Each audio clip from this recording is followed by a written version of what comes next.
குட்டி முருகன் வரம் பெற்ற ஒரு பக்திப் பெண்ணின் கதை. தமிழகத்தில் உள்ள ஒரு சிறிய கிராமத்தில் மங்களம் என்ற ஒரு பெண் தனது குடும்பத்தோடு வசித்து வந்தாள்.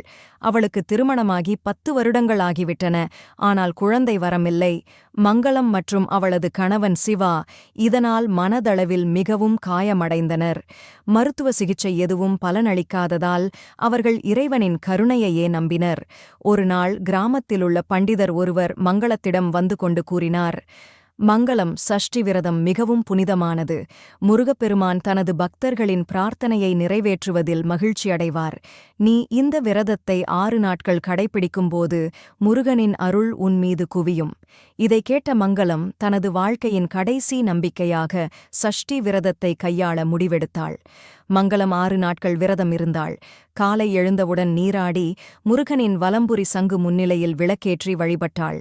அவள் கந்த சஷ்டி கவசம் பாடத்துடன் முழு பக்தியுடன் பிரார்த்தனை செய்தாள். 6ஆம் நாள் அவள் தனது கிராமத்திலுள்ள முருகன் கோவிலுக்கு சென்றாள். பாலாபிஷேகம் செய்து முருகனின் வேல் முன் மண் விளக்கை ஏற்றினாள். தன் மனதளவில் தனது பிள்ளை வரம் பற்றிய பிரார்த்தனையை மெல்ல சொன்னாள்.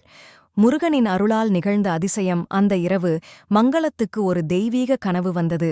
கனவில் முருகப்பெருமான் தனது கைலாய பாம்புகளுடன் தன்னை வந்து பார்த்து இந்த வார்த்தைகளை சொன்னார், மங்களம், உன் பக்தி என்னை மிகவும் மகிழ வைத்தது. உன் தாய்மையின் ஆசையை நான் நிறைவேற்றுவேன். சற்றும் கவலைப்படாமல் காத்திரு. இந்த கனவிற்குப் பின் மங்களம் உற்சாகத்துடன் தன் தினசரி வழிபாட்டை தொடர்ந்தாள். சில மாதங்களில் மங்களத்திற்கு கர்ப்பம் ஏற்பட்டது. 10 மாதங்களுக்குப் பிறகு மங்களத்திற்கு ஒரு அழகான ஆண் குழந்தை பிறந்தது. குழந்தையின் அழகும் ஆற்றலும் முருகனையே நினைவூட்டியது. அவள் குழந்தைக்கு வேலமுருகன் என்ற பெயரை வைத்தாள். மங்களம் இந்த அனுபவத்தை அனைவருக்கும் பகிர்ந்து சஷ்டி விரதத்தின் மகத்துவத்தை அனைவருக்கும் எடுத்துக் கூறினாள். அதிலிருந்து கிராமத்திலுள்ள அனைத்து பெண்களும் சஷ்டி விரதத்தை சிறப்பாக மேற்கொள்ளத் தொடங்கினர். இந்த கதை சஷ்டி விரதத்தின் சிறப்பு மகத்துவத்தையும் முருகனின் பக்தர்களின் பிரார்த்தனை வெறுமனதாக போகாது என்பதையும் உணர்த்துகிறது. முருகன் பக்தி நம் வாழ்வை மாற்றி மகிழ்ச்சியுடன் நிரப்பும்.